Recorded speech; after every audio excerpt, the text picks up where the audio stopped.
and welcome to the next episode of Unheard Mysteries presented by BDI Cohort of Universal AI University. So fasten your seatbelts as today we have a very special guest with us, a very interesting personality and a new face in our campus. Let's welcome Dr. Simon. Sir, how are you? Very good, very good. Thank you for welcoming me.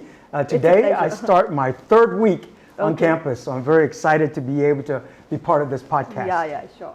So Dr. Simon has joined us as new Vice Chancellor of our college.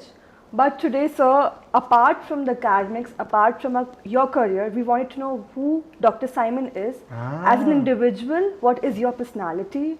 Who are you? What is the thing that, what are your hobbies and how are you as an individual?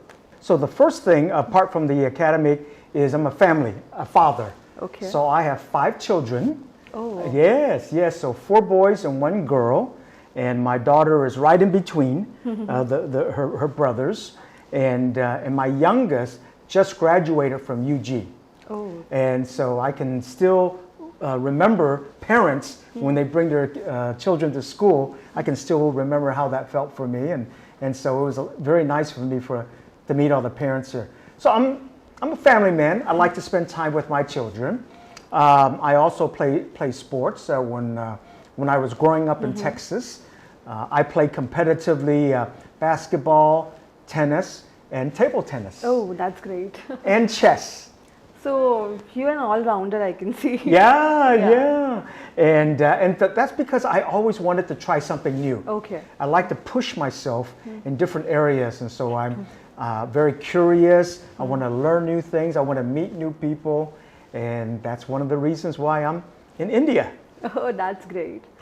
So I'm seeing that ball from a longer time. And our audience, their question was, they wanted to know that you carry that ball everywhere you go. Yes. So what's actually the idea behind it, the reason behind it? What's the story? Okay. Yeah. So let me bring you this ball. Yeah. All right. So this ball is an American football. Okay. It looks like a rugby ball, and this is actually a little bit smaller than the professional one. This is a beginner's American football, and it says NFL, which is the National Football Team.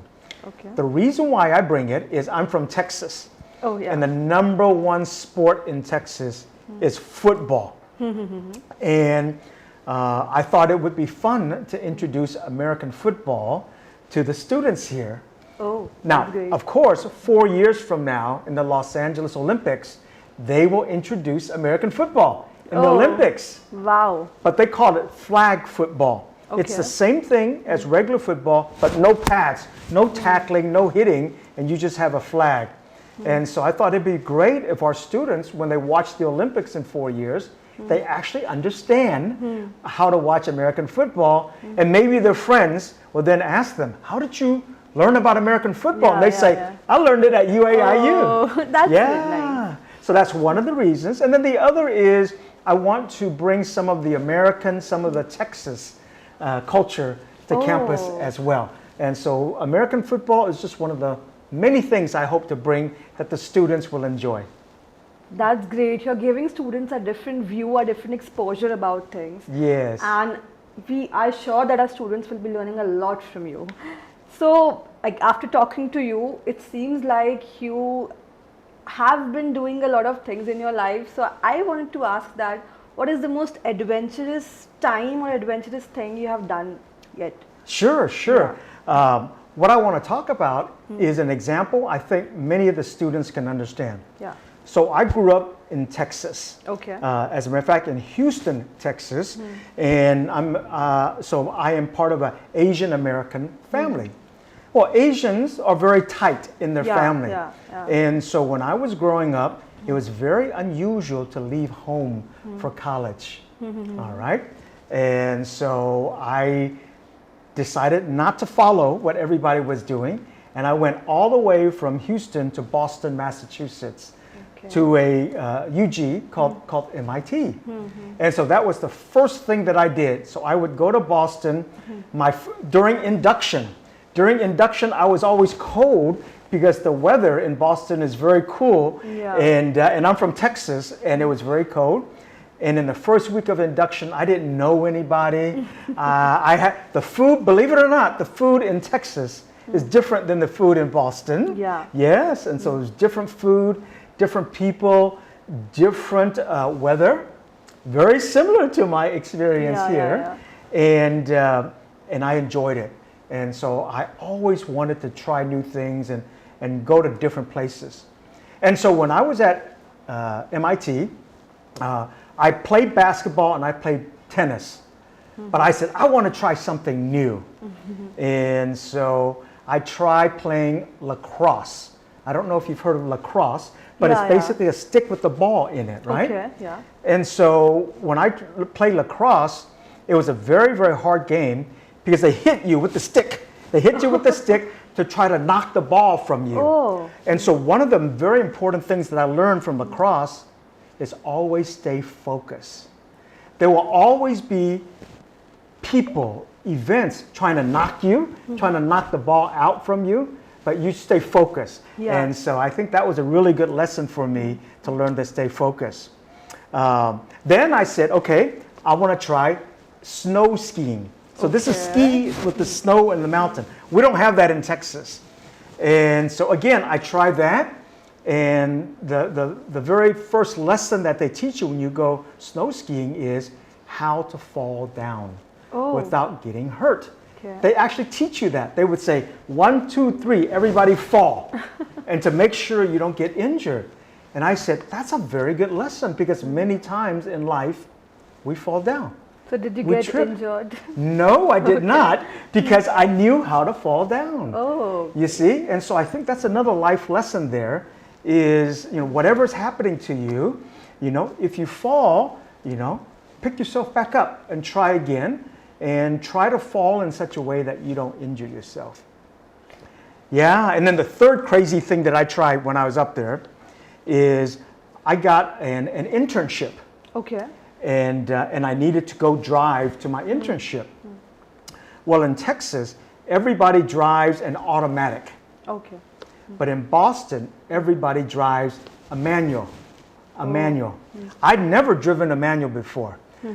So I said, that's okay. I'll buy a manual car. And I said, how do I learn a manual, how to drive a manual car? I went to the gaming arcade. Okay. And in the gaming arcade, they had a simulator. I don't know if you ever, the simulators of the cars, and you shift the gears like that. That's how I learned how to drive my first car in Boston. So I bought the car, and I went right on the road. I've never driven it before, and I started shifting. And of course, I stopped. The engine stopped. People honked at me and yelled at me, but that's okay. I kept going. And so those are some of the three sort of crazy things that I did when I was in UG, and it's because I wanted to try something new.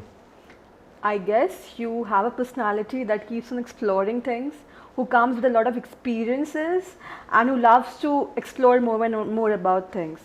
So I would like to ask you that what are your beliefs and what are those tips you have learned from your experiences and you want to give to our students? Sure. So the first is that I am a spiritual person. Okay. And what that means is I believe that we are here for a purpose. All right. So there's a bigger reason why we are here. Yeah. And different people have different spiritual backgrounds, but in my spiritual background is to help people and to make this world a better place. And so that's very important to me, is to make sure that when I'm gone, that the world is a little bit better because I'm here. Yeah. The other is I have found that if you smile at the world smiles back. Oh, that's... So if you want the world to smile at you, which I think most of us do, of course, then you need to smile to them. Yeah. And so when I was younger, I was actually very shy.